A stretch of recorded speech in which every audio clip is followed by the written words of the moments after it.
Clayburners, welcome back to my channel. Welcome back to Clayburn. I feel very, very blessed to have you here with me today. So today I'm going to talk about collecting, and this has kind of been on my mind for a while. So before I ever start this video, I want to say that not everybody's brain works the same way my brain does. The way that I was raised was I had very, very little when I was growing up. And so each and every toy that I had, or doll, or what have you, I became incredibly attached to that one doll. Like say I had 6 dolls my whole life growing up. Each one of those dolls had a name and a personality and a certain clothing style that they liked, and on and on. And it was up to me to nurture that doll and take care of that doll and bond with that doll. And so I had a very narcissistic brother in the house. And he would, to punish me, he would gouge out her eyes or cut off her nose and cut off her fingers and toes. And I couldn't tell on him. So, because I would catch his wrath later. In other words, I just had to continue to love that doll and take care of that doll best I could. So each and everything that I had growing up was incredibly precious to me. And that has stayed with me throughout my adult life. And to this day, when I can collect things, there's very few things that I do collect, and especially living in a tiny home as I do. I might be on 17 acres, but my actual house is very, very small. So the things that I can collect are very condensed and compact. And so, as you can imagine, every single thing that I have, if I collect it, it has to be something that I want, I've thought about, it's precious, it has a place to go, it has a certain purpose it's going to serve, and I have to kind of bond with that thing. No matter what it is, I have to bond with it. Case in point, crystals. There was a time in my life I loved collecting crystals, and it was becoming to a point where I was becoming overwhelmed with how many crystals I had. And I wasn't actually putting my hands on and handling and getting to know each and every one of these crystals. There was no bonding because there were just so many of them. And so, but the way it works for me is not the way, I'm not saying that that works for anybody else. You might be somebody who can collect dozens of something or hundreds of something, and you feel very proud. You walk in that room and you see them all, and that is what gives you joy, is that you see them all. And just trying to let you know a little more insight into me, that I just have to keep it very small, and I have to bond with each and everything. So that being said, I have been arranging my fairies that I collect. I just collect little Dollar General fairies, no big deal at all. I like them because they come in sets of $5, $3, or singles for $1. And I can easily afford them. And if I have a place for them and something to do with them and an opportunity to connect with them, I collect them. So that's what this video is about. Is I went out and got a new fairy today, and I want to share some of my fairies and how I've set them up with you.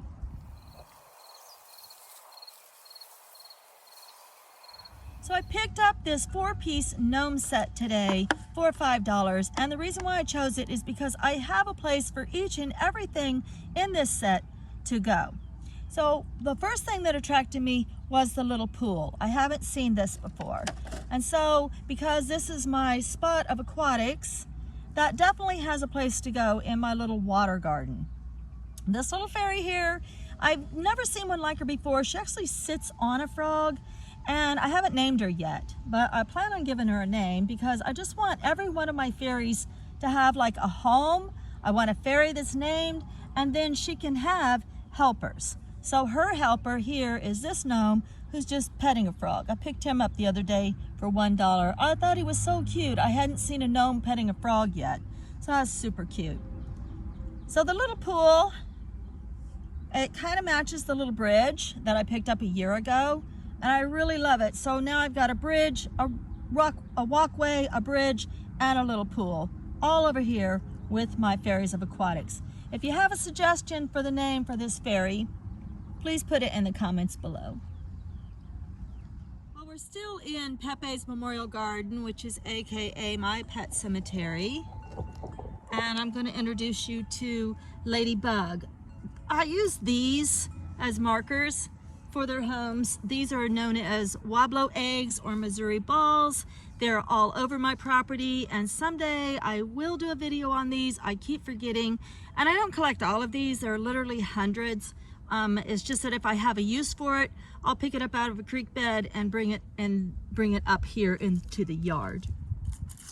But the only ones I do pick up are the ones on my property. So this is Ladybug. So she's the little gardener that, or she's the little fairy that takes care of my gardens and my insects, my pollinators. And so today she gets the helper. The little gnome that was in that package, he was carrying a watering can.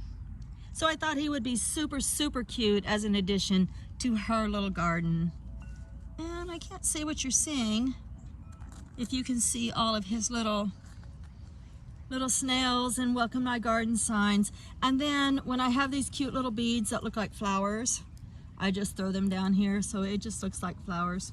So okay, so this is the home of Ladybug, and here's a close-up of Ladybug. And again, she is the fairy that's in charge of the gardens and the pollinators. Now we've come to one of my favorite fairies. This is Fern. Fern is my special needs fairy, and like I was telling you from my childhood story, I can't bear to just throw something away just because it's become broken or tattered. If I still can find a use for that toy, that item, that thing, I will. And so this is Fern. She doesn't have any hands or feet, but my daughter and I put her out here, I believe last year, and we gave her a home here. And Fern, as you can imagine, takes care of all the ferns. She lives in the shade, and so she gets anything having to do with mushrooms. That's why they have a little clothesline made of mushrooms. She has a helper holding a mushroom, and a mushroom over here.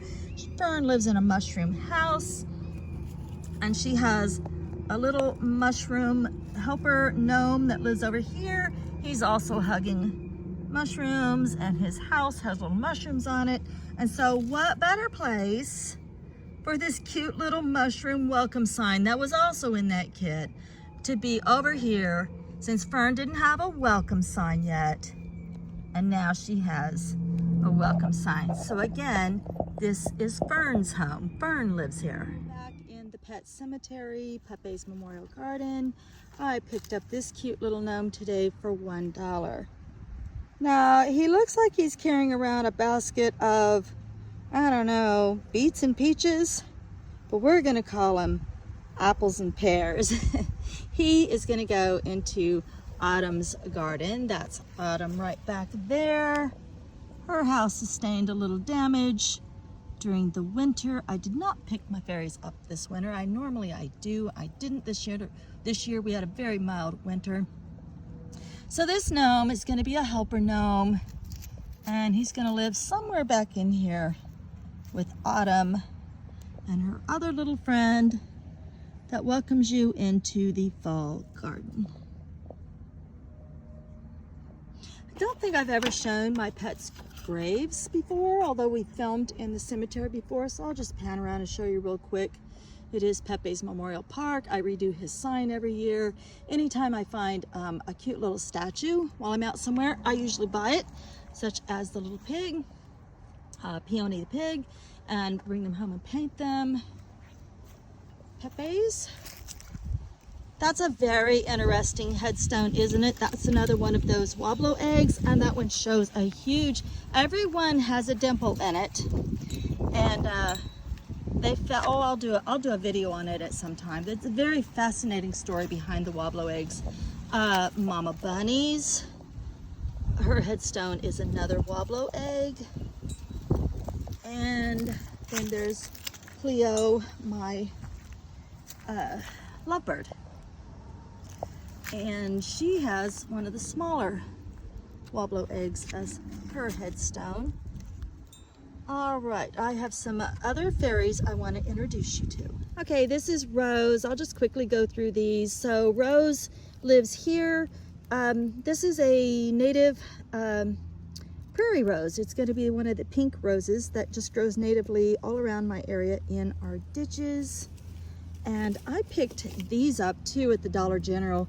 6 garden lights for $6, so that makes them $1 a piece, which is pretty darn good. And then I just created a new meandering path through the yin garden. And so peonies live here. So those will be a bunch of gnomes named with their last name Peony. And then down the path, ooh, that wind. Iris lives here. That's Iris. And Lily lives here. And that's Lily. All right, and I'll take you over and we'll meet Violet.